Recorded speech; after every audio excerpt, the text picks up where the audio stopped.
Mana sih si bujang itu ya? 21 sampai 28 itu usia menikah. Makanya kalau ada anaknya bujang, anaknya gadis, umur 28 belum menikah, paksain nikah. Cariin ya, nak nikah nak, kau kapan lagi? Jangan banyak pilihan gitu. Jangan terlalu banyak kriteria. 28 kelewatan, ketuaan nantinya. Walaupun saya tidak underestimate lah kalau yang belum dapat jodohnya. Kita punya binaan, Bu. Umurnya sudah 70 tahun belum dapat jodoh. Jadi saya tanya, wak masih gadis? Masih lah, kata dia. Masih gadis ternyata, Bu. Masih perawan gitu. Nah, mungkin jodohnya sudah meninggal duluan. Kalau mungkin jodohnya sudah meninggal duluan, nanti jodohnya di akhirat. Jadi jomblo-jomblo abadi itu ya, Bu. Bagi jomblo-jomblo abadi nggak usah terlalu bersedih. Mungkin takdirnya ngejomblo sampai mati. Nanti jodohnya di akhirat.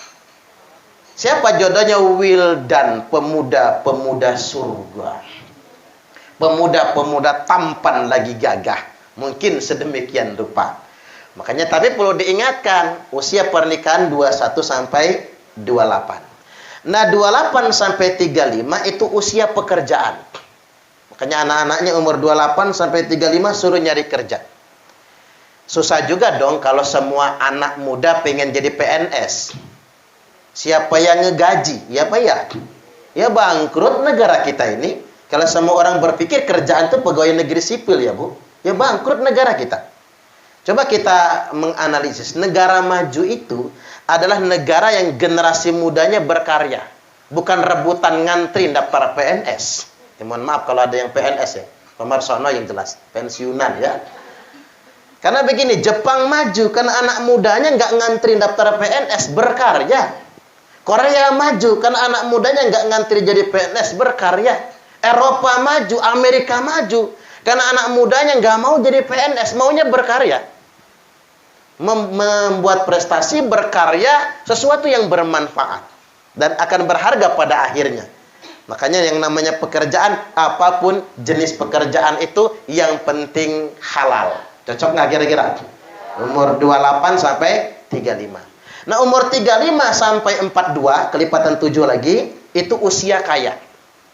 Makanya Bapak Ibu kalau umur 35 sampai 42 kaya, maka takdirnya kaya. Tapi kalau umur 35 sampai 42 melarat, Trium mau melarat. Ya ngapain pula lah. 42 ke atas masih dunia aja yang dikejar. Masjid enggak kenal, pengajian malas, sholat enggak tahu waktu misalnya ya Bu ya. Puasa enggak puasa, main terabas, puasa beduk. Adanya pembukaan sama penutupan doang.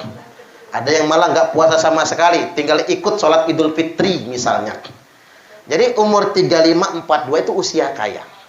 Makanya kalau umur belum nyampe 42 kaya, bakal kaya. Kalau umur sudah 42 lewat melarat, ya segini adanya. Ya Bu ya, segini adanya dong, syukuri. Udahlah, nggak usah ngoyo-ngoyo lagi, nggak usah nyalah-nyalahin laki. Sial gua nikah sama elu misalnya. Jangan ge Bu, jangan digitu-gituin. Balik juga selakinya nggak usah nyalah-nyalahin istri, karena itu sudah bagian kita. Masing-masing orang punya bagian sendiri ya Bu, betul nggak kira-kira? Ya inilah bagian buat kita. Jangan berlebihan lagi. Tinggal kita syukuri. Entah pada akhirnya kaya itu bukan soal harta, tapi kaya itu soal rasa. Betul nggak kira-kira? Karena kaya itu kurangnya hati loh Bu. Banyak orang kaya tapi hatinya miskin. Tidak sedikit orang yang kayaknya miskin harta, hidup sederhana, apa adanya, tapi kaya hatinya, hidupnya tenang dan bahagia. Makanya enggak kita yang banyak harta, anak, enggak anak, cucu, enggak cucu, cicit. Ya cuma punya nasib bagian masing-masing. Ada Bu orang yang serakah. Ingat, ada kata orang tua, saya lagi nyari dalilnya ini. Cocoknya sama dalil yang mana? Lagi kita cari-cari. Ada orang yang serakah ingin kaya raya, sejatinya dia sedang merampas bagian anak keturunannya. Makanya kita pernah ngelihat orang yang banyak sekali tanah kan, betul? tanahnya lebar-lebar, banyak sekali. Begitu dia meninggal diwariskan kepada anak cucu, habis dijual oleh anak cucu. Bahkan belum nyampe ke cicit cucunya aja sudah melarat. Karena ngapa mungkin dia kaya, mungkin dia hawa, tapi mengambil bagian anak cucu. Walaupun sekali lagi ingin saya tegaskan, kaya bukan soal harta. Laisal ghina an katratil arad, walakinnal ghina nafsi. Bukanlah kaya itu karena banyak perbendaharaan, banyak harta dan perhiasan, tapi kaya yang sebenarnya kaya jiwa kalian semua.